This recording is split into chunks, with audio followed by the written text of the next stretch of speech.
देश दुनिया की सारी बड़ी खबर सदा के सामने मौत दोस्त चले गए। सबसे पहले सबसे बड़ी डिटेल आपको बताएंगे दोस्तों, जगदीप धनखड़ कहां है ये सवाल उठ रहा था, लेकिन अब जब लौटे हैं वापस तो सीधा मांग ली है अपनी कांग्रेसी पहचान। बताएंगे क्या है ऐसा मामला दोस्तों जिससे भाजपाइयों के फिर से पेट में दर्द होने वाला है। दोस्तों बताएंगे क्या है पूरा अपडेट। इसी के साथ में जगदीप धनखड़ के समाज से आने वाले भारतीय जनता पार्टी के केंद्रीय मंत्री ने बीजेपी को इनडायरेक्ट तरीके से धमकाया है। बताएंगे कौन से मामले को लेकर ही ये बड़ी अपडेट। इसी के साथ में फिर से कांग्रेस पार्टी और बीजेपी के कार्यकर्ता एक दूसरे के सामने आ गए दोस्तों, और हुआ है जोरदार तरीके का फिर से संघर्ष। इसी के साथ में चलेंगे एक और बड़ी अपडेट तब जहां पर इंडिया गठबंधन की होने वाली है कल बड़ी यात्रा, इसमें पहुंच रहे हैं तृणमूल कांग्रेस के भी कई सारे बड़े नेता। दोस्तों बताएंगे क्या है पूरी अपडेट। इसके साथ में चलेंगे एक और बड़ी खबर की तरफ जहां पर मोदी और अमित शाह के गृह राज्य के अंदर 62 लाख वोटों के हेर फेर के गंभीर आरोप लगाते हुए आंकड़ों के साथ मैदान में कूद गए राहुल गांधी के गुजरात के प्रदेश अध्यक्ष। बताएंगे पूरी अपडेट दोस्तों क्या है। इसी के साथ में भारतीय जनता पार्टी के कार्यकर्ताओं ने जनता दल यूनाइटेड के नेता को मंच से धक्का मारकर नीचे उतार दिया है। दोस्तों चलेंगे सभी बिग ब्रेकिंग न्यूज अपडेट की तरफ दोस्तों, लेकिन उससे पहले अगर आप भी मानते हैं कि जितने भी बड़े नेता कांग्रेस पार्टी छोड़कर गए हैं दोस्तों सबके सब पछता रहे हैं और जगदीप धनखड़ के साथ भी बिल्कुल ऐसा ही हुआ है, तो इस वीडियो को लाइक करके लाल बटन दबाकर चैनल को सब्सक्राइब करके बेल आइकन दबाकर कमेंट बॉक्स में अपनी राय जरूर लिखकर बताएगा दोस्तों, और ज्यादा से ज्यादा वीडियो को शेयर कीजिएगा ताकि सारी अपडेट आप लोगों तक लगातार इससे जुड़ी हुई और भी पहुंचाते रहे। चलते हैं सबसे पहले सबसे बड़ी ब्रेकिंग न्यूज अपडेट की तरफ दोस्तों, जहां पर 21 जुलाई 2025 को स्वास्थ्य कारणों का हवाला देते हुए जगदीप धनखड़ ने उपराष्ट्रपति के पोस्ट से इस्तीफा दे दिया था। दोस्तों तब से लोग लगातार ये पता लगाने की कोशिश कर रहे हैं कि आखिर हमारे देश के पूर्व उपराष्ट्रपति है कहां। इस बारे में कोई भी जवाब नहीं मिल रहा था दोस्तों। गृह मंत्रालय को भी लेटर लिखा गया। इसके बाद आखिरकार जगदीप धनखड़ को लेकर एक बड़ी अपडेट सामने आ गई है दोस्तों। जगदीप धनखड़ ने अपने आप को पुराने कांग्रेसी नेता के तौर पर पहचान दिलाने के लिए राजस्थान के विधानसभा सचिवालय में आवेदन दिया है दोस्तों, और 1993 से 1998 के बीच में राजस्थान के किशनगढ़ के विधायक के तौर पर उनको पहचान देने की मांग की गई है दोस्तों, यानी पूर्व विधायक कांग्रेस पार्टी का तमगा उनको दिया जाएगा, पहचान दिया जाएगा, ये डिमांड की गई है। उपराष्ट्रपति बनने पर उन्होंने 2019 में इस पहचान को छोड़ दिया था दोस्तों, लेकिन फिर से अपने आप को पूर्व कांग्रेस पार्टी के एमएलए के तौर पर पहचान दिलाने की मांग करते हुए उन्होंने सचिवालय को लेटर लिखा है दोस्तों। इस पहचान के साथ में उनको 42,000 का पेंशन भी मिलने वाला है दोस्तों, लेकिन वो पहले गवर्नर रहे हैं, उसके बाद देश के उपराष्ट्रपति रहे हैं दोस्तों, तो उनके पास पहले से ही अच्छा खासा पेंशन आ रहा था। फिर उन्होंने राजस्थान की विधानसभा में ये आवेदन दाखिल करके बीजेपी को आईना दिखाने की कोशिश की है दोस्तों। अगर आप भी मानते हैं कि ये जगदीप धनखड़ का एक प्रयास है कि वो अपनी पहचान को वापस ले, क्योंकि भारतीय जनता पार्टी और आरएसएस के साथ रहकर और आरएसएस को लेकर बड़ी बड़ी बातें करके उनको आखिरकार कुछ मिला नहीं दोस्तों, काफी बदनाम हो गए। उनको आधे में ही उपराष्ट्रपति के पोस्ट से हटा दिया गया केवल इसलिए क्योंकि उन्होंने नरेंद्र मोदी की बातें नहीं मानी थी दोस्तों। ऐसे में कह सकते हैं कि देर आए दुरुस्त आए, यानी आखिरकार वो अपने आप को कांग्रेस पार्टी का पुराना नेता मान चुके हैं दोस्तों। अगर आप भी इस बात से इत्तेफाक रखते हैं कि ये कहीं ना कहीं भारतीय जनता पार्टी में जाने वाले नेताओं की असली हकीकत को दिखाता है कि कैसे लोग अन्य पार्टियों को छोड़कर बीजेपी में जाते हैं और फिर भारतीय जनता पार्टी जैसा ही काम निकल जाता है तो फिर बेइज्जत करके पोस्ट से हटा तक देती है दोस्तों। जो भी आपकी राय है इस पूरे मामले पर लिखकर जरूर बताएगा। चलते हैं एक और बड़ी खबर की तरफ, जहां पर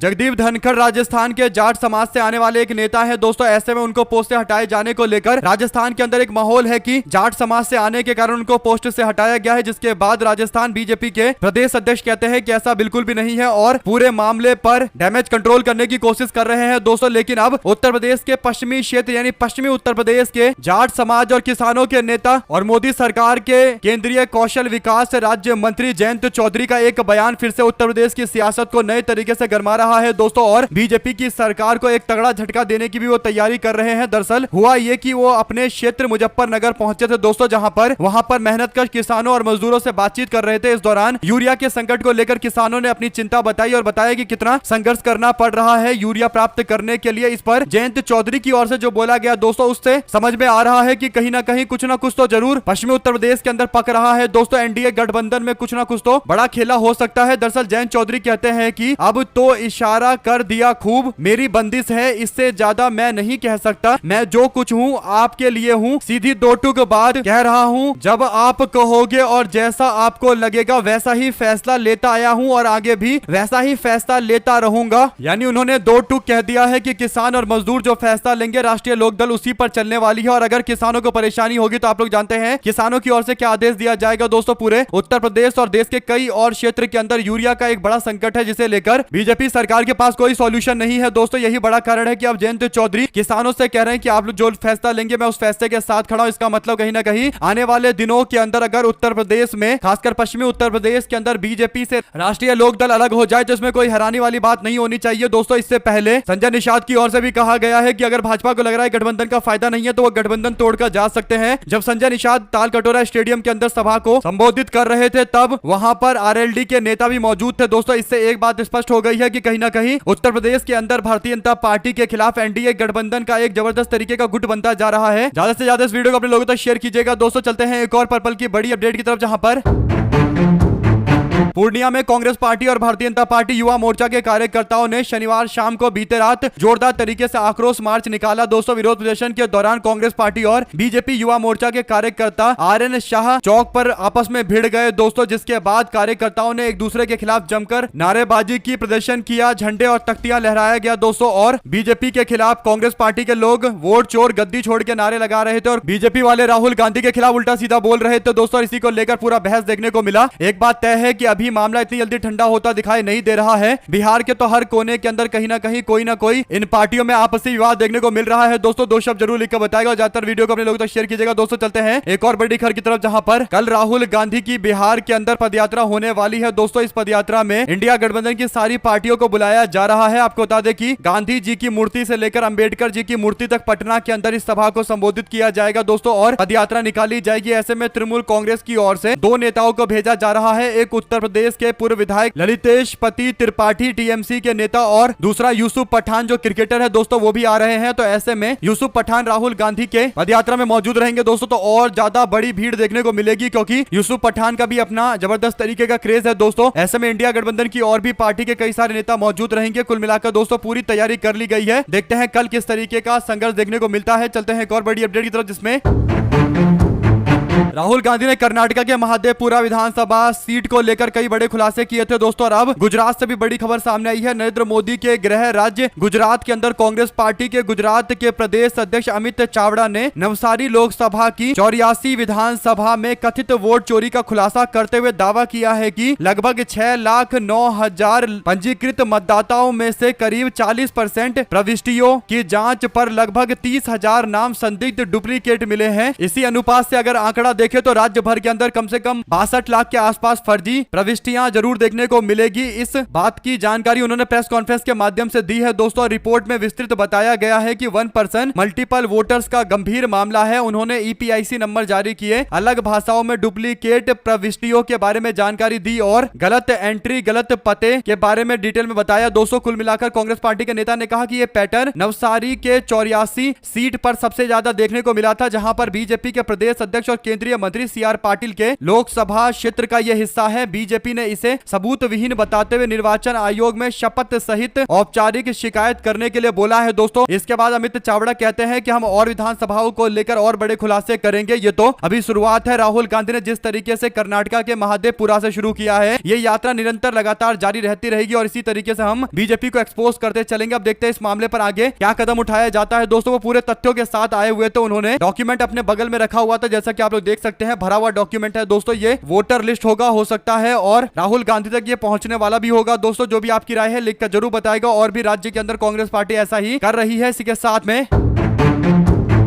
बिहार में चुनाव नजदीक आते ही जनता अपने नेताओं से हिसाब लेने को लेकर तैयार बैठी हुई है दोस्तों। ऐसे में बीजेपी के एक नेता का हैरान करने वाला अहंकार से जुड़ा हुआ वीडियो सामने आया है दोस्तों। आपको बता दें कि बीजेपी के विधायक ने खुद अपनी पार्टी की फजीहत करा दी है। दरअसल वैशाली के लालगंज से संजय कुमार सिंह बीजेपी के विधायक है दोस्तों। पिछले 5 सालों में विधायक जी ने कोई काम नहीं किया। जब विधायक जी से यह सवाल पूछा गया तो अपने रुतबे का आनंद लेते हुए उल्टा सीधा जवाब देने लगे दोस्तों। चुनाव नजदीक आते ही जब लोगों ने विधायक को घेरा और इलाके में काम काज के बारे में सवाल पूछा तो शुरू में तो वो थोड़ा जवाब दे रहे थे, लेकिन बाद में भागते दिखाई दिए दोस्तों। आपको बता दें कि एक वीडियो वायरल हुआ है लालगंज विधानसभा के वसंता जहानाबाद का दोस्तों, जहां पर 27 अगस्त को इलाके में लोगों ने रोड नहीं तो वोट नहीं का बैनर लगा दिया था दोस्तों, जिसके बाद विधायक का जोरदार विरोध हुआ तो विधायक वहां से निकल लिए। कुल मिलाकर ये अब ऐसी शुरुआत है दोस्तों जिसका असर हर जगह देखने को मिल रहा है। हर जगह लोग एनडीए गठबंधन के विधायकों से ऐसे ऐसे सवाल पूछ रहे हैं जिनका कोई जवाब नहीं है इन लोगों के पास और मुद्दे से भटकाने वाले दिन अब चले गए हैं। ये बात भी अब इनको धीरे नजर करके समझ में आ जाएगी कि जनता को अब ज्यादा भटका नहीं सकते, वो सीधा सवाल पूछते हैं और अब सवाल का जवाब नहीं देंगे तो फिर सीधा बाहर का रास्ता दिखा दिया जाएगा। अगर आप भी मानते हैं कि एकदम सही कर रही है बिहार की जनता तो अपनी राय जरूर लेकर बताएगा। दोस्तों चलते हैं एक और बड़ी अपडेट की तरफ, जिसमें राष्ट्रीय लोक दल के नेता तेजस्वी यादव ने शनिवार को बीते दिन एनडीए गठबंधन के खिलाफ मोर्चा खोला दोस्तों। और मतदाता अधिकार यात्रा के दौरान अंतिम दिन अखिलेश यादव, तेजस्वी यादव और राहुल गांधी पहली बार साथ दिखाई दिए दोस्तों, यानी साथ में रोड शो कर रहे थे। और कांग्रेस के नेता ने बिहार के अंदर 1 सितंबर यानी कल होने वाले पदयात्रा को लेकर लोगों से भारी संख्या में जुड़ने की अपील की है दोस्तों। आपको बता दें कि अखिलेश यादव ने भी इस दौरान चुनाव आयोग पर निशाना साधते हुए चुनाव आयोग को जुगाड़ आयोग बता दिया और कह दिया कि पहले बीजेपी को अवध ने हराया है उत्तर प्रदेश के अंदर, अब मगध भी यहां पर बिहार में बीजेपी को हराकर भेजेगा, यानी अवध से मगध दोनों जगह बीजेपी की हार होगी। ऐसे में दोस्तों अखिलेश यादव तेजस्वी यादव के घर भी गए थे उनसे मुलाकात करने के लिए और बहुत अच्छा रिस्पांस मिला है दोस्तों वोटर अधिकार यात्रा को। खासकर अंतिम दिन तेजस्वी यादव और अखिलेश यादव और राहुल गांधी की तिगड़ी ने और ज्यादा अच्छा माहौल बना दिया इंडिया गठबंधन के पक्ष में। ऐसे में आप लोग इस पर क्या अपनी राय देना चाहते हैं दोस्तों लिखकर जरूर बताएगा। चलते हैं एक और बड़ी अपडेट की तरफ, जहां पर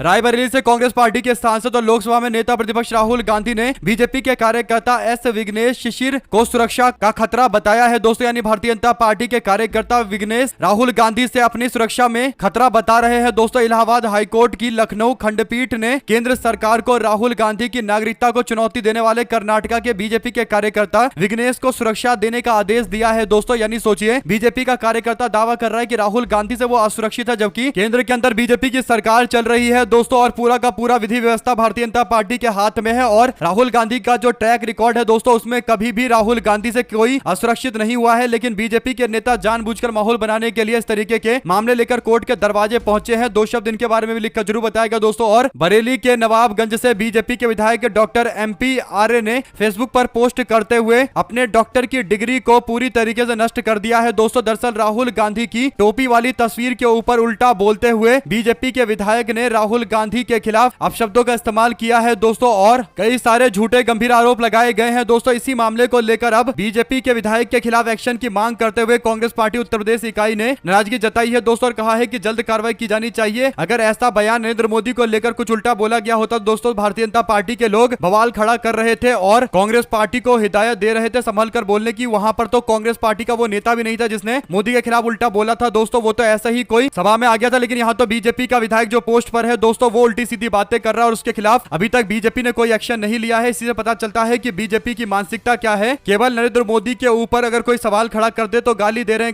हैं करने लगते हैं। जब राहुल गांधी या फिर विपक्ष के किसी और नेता की बात आती है तो जितना मन करता है उतना उल्टी बातें बोलते हैं दोस्तों। दो शब्द इनके बारे में भी लिखकर जरूर बताएगा। चलते हैं एक और बड़ी अपडेट की तरफ, जिसमें उत्तर प्रदेश के अंदर बहुत खराब कानून व्यवस्था है, ये बात सबको पता है दोस्तों। और ये खराब कानून व्यवस्था क्यों है इसके कई सारे एग्जांपल सामने आते रहते हैं। एक और वीडियो वाला एग्जांपल सामने आया है दोस्तों, जिसमें सीतामढ़ी के अंदर जनता दल यूनाइटेड के बाइक रैली के दौरान हथियार लहराता हुआ जेडीयू का एक नेता दिखाई दे रहा है। खुलेआम प्रशासन और कानून व्यवस्था को चुनौती दी जा रही है दोस्तों और हथियार हवा में लहराते हुए बाइक के ऊपर ये लोग रैली कर रहे हैं। नीतीश के नेता का ये हाल है दोस्तों, तो आप समझिए कि जब सत्ताधारी दल के लोग इस तरीके से बंदूक लहराते हुए घूम रहे हैं तो आम जनता के दिमाग पर क्या असर पड़ रहा होगा। एक तरीके से अगर ये जंगल राज नहीं है तो आखिर जंगल राज क्या था। अगर आप भी मानते हैं कि लालू यादव का शासनकाल जो गरीब पिछड़े दलित आदिवासी समाज के लिए एक उत्थान वाला युग था उसको बदनाम करने के लिए जंगल राज की संज्ञा दी गई दोस्तों, लेकिन आज की स्थिति बिहार में क्या है उस पर एक बार इनके मुंह से एक शब्द नहीं निकल रहा कि कितनी दयनीय स्थिति है कानून व्यवस्था की दोस्तों। इसी के साथ में सी वोटर वालों ने एक सर्वे करवाया दोस्तों। बिहार के बाद अगला जो बड़ा चुनाव होने जा रहा है वो बंगाल का होने जा रहा है, तो बंगाल को लेकर सी वोटर वाले दावा करते हैं कि बंगाल में आज की स्थिति में अगर लोकसभा के चुनाव हो जाए तो तृणमूल कांग्रेस 31 सीटें जीतेगी और भारतीय जनता पार्टी को मात्र 11 सीटें मिलेगी। वोट शेयर की बात करें तो तृणमूल कांग्रेस पार्टी और लेफ्ट पार्टी को मिलाकर 55% के आसपास वोट शेयर मिलेगा और आराम से 50+ वोट क्रॉस कर सकती है तृणमूल कांग्रेस। तो कुल मिलाकर दोस्तों इंडिया गठबंधन आज भी बंगाल में अपनी सरकार बनाने की स्थिति में है, ऐसा CS-DS वाले दावा कर रहे हैं। दो शब्द जरूर लिखकर बताएगा इस पूरे प्रकरण, इस पूरे मामले को लेकर दोस्तों। चलते हैं एक और बड़ी खबर की तरफ, जहां पर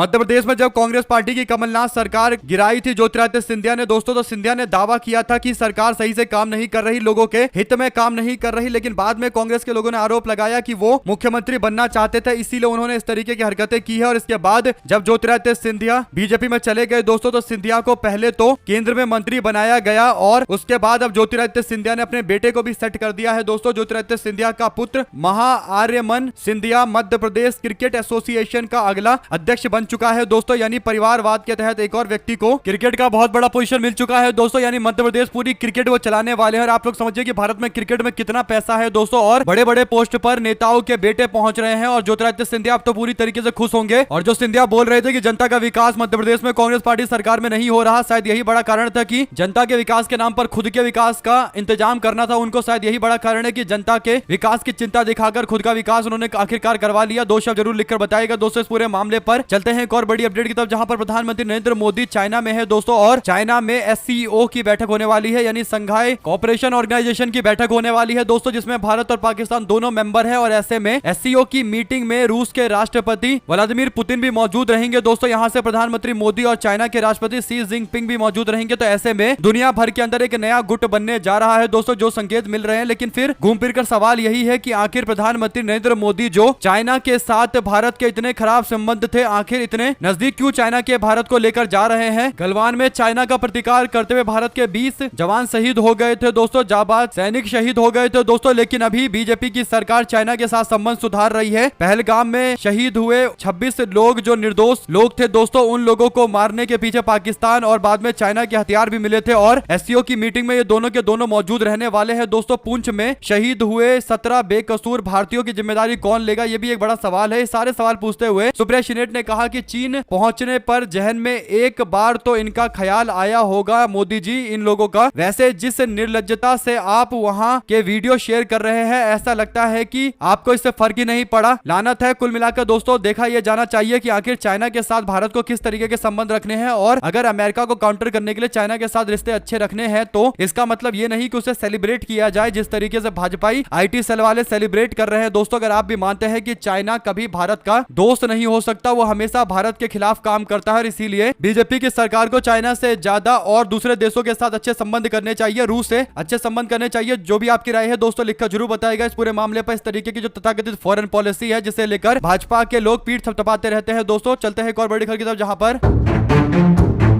सोशल मीडिया पर राहुल गांधी का वर्चस्व है दोस्तों, इस बात से कोई इंकार नहीं कर सकता। एक तुलनात्मक अध्ययन सामने आया है, यानी कंपेयर किया गया है कि किस तरीके से बीजेपी को सोशल मीडिया पर रिस्पांस मिल रहा है और किस तरीके से राहुल गांधी लोगों के बीच में छाए हुए हैं दोस्तों। इसे लेकर जो अपडेट है उसके अनुसार राहुल गांधी और मोदी की अगर आप इंस्टाग्राम पर कंपेयर करेंगे तो अगर वीडियोस के व्यूज की बात करें दोस्तों तो 601 मिलियन व्यूज हैं राहुल गांधी के, जबकि नरेंद्र मोदी को 350 मिलियन यानी लगभग आधे का हिसाब किताब है दोस्तों। जबकि फॉलोअर्स की बढ़त की बात करेंगे इन बीच में तो 13 लाख फॉलोअर्स ज्यादा बढ़े हैं राहुल गांधी के, और नरेंद्र मोदी के 2.2 लाख यानी 2,20,000 के आसपास फॉलोअर्स बढ़े हैं दोस्तों। यानी राहुल गांधी से कई गुना ज्यादा बढ़ोतरी राहुल गांधी को देखने को मिली है। साथ साथ फेसबुक की बात करें तो यहाँ पर वीडियो व्यूज की बात करें तो राहुल गांधी को लगभग 348 मिलियन व्यूज मिले हैं, जबकि नरेंद्र मोदी को वीडियो व्यूज में 72 मिलियन मिला है। और फॉलोअर्स की बढ़त की बात करें तो फेसबुक पर राहुल गांधी के 6 लाख नए फॉलोअर्स बढ़े हैं, जबकि फॉलोअर्स में बढ़त की बात करें नरेंद्र मोदी की तो 1,80,000 के आसपास बढ़े हैं दोस्तों। ऐसा ही यूट्यूब का भी हाल है, जहां पर 124 मिलियन राहुल गांधी के वीडियोस पर व्यूज आए हैं दोस्तों, जबकि नरेंद्र मोदी को मात्र 76 मिलियन व्यूज आए हैं। और इसी तरीके से फॉलोअर्स की संख्या में भी 3.7 लाख की बढ़ोतरी राहुल गांधी के हुई है और मोदी के मात्र 2,10,000 बढ़े हैं दोस्तों। तो अब सोशल मीडिया पर राहुल गांधी का एक तरफा वर्चस्व देखने को मिल रहा है। एक टाइम में बीजेपी को सोशल मीडिया का किंग कहा जाता था, लेकिन आज स्थिति है दोस्तों की सोशल मीडिया पर कांग्रेस पार्टी ने अपना दबदबा दिखाया है। आप क्या कहना चाहते हैं इस पूरे मामले पर, अपनी राय जरूर लिखकर बताएगा दोस्तों। चलते हैं एक और बड़ी खबर की तरफ, जिसमें राहुल गांधी की वोटर अधिकार यात्रा समाप्त हो चुकी है दोस्तों। इसमें राहुल गांधी ने कुछ ऐसी बातें बोली है जो वापस से रिपीट करना बहुत जरूरी है दोस्तों। राहुल गांधी ने जो बड़ी बड़ी बातें बोली है उसमें 17 अगस्त को राहुल गांधी कहते हैं कि चुनाव आयोग बीजेपी के साथ वोट चोरी में लगा हुआ है, इसलिए मोदी सरकार ने कानून बनाया कि चुनाव आयुक्त पर कोई केस दर्ज नहीं हो सकता। उसके बाद राहुल गांधी 18 तारीख को कहते हैं कि चोरी करते हो और मुझसे एफिडेविट मांगते हो, चुनाव आयोग थोड़ा वक्त दो, पूरा देश आपसे एफिडेविट मांगेगा। यानी राहुल गांधी को 7 7 दिनों का जो टाइम दिया गया था दोस्तों, उस पर राहुल की यह प्रतिक्रिया है। 7 दिन तो बीत चुके हैं, अभी तक कोई एक्शन भी नहीं हुआ। जो बड़ी बड़ी बातें कर रहे थे, उसके बाद राहुल गांधी 21 तारीख को कहते हैं नरेंद्र मोदी वोट चोर है। फिर 26 तारीख को राहुल गांधी का एक बयान आता है, वो कहते हैं कि मोदी सरकार पहले आपका वोट छीनेगी, फिर आपका राशन कार्ड छीनेगी, फिर आपकी जमीन छीनेगी, फिर आपका घर छीनेगी। इसके बाद 28 अगस्त को राहुल गांधी कहते हैं कि नरेंद्र मोदी डरे हुए हैं, उन्हें समझ आ गया है कि उनकी वोट चोरी पकड़ी गई है। फिर 29 तारीख को राहुल गांधी का एक बयान है दोस्तों, जिसमें वो कहते हैं कि जब से वोट चोरी पकड़ी गई है बीजेपी बहुत उछल रही है। यह भी काफी वायरल हुआ था। और इसके बाद 30 अगस्त 2025 को राहुल गांधी का जो बयान, जो बीते दिन वाला बयान है दोस्तों, वो भी काफी बड़ा है। राहुल गांधी कहते हैं कि बीजेपी ने महाराष्ट्र, हरियाणा और लोकसभा का चुनाव चोरी किया है, लेकिन हम इन्हें बिहार का चुनाव चोरी नहीं करने देंगे और बिहार में इनको हर तरीके से शिकस्त दी जाएगी। तो ये सारे बयान है राहुल गांधी के, जो वापस से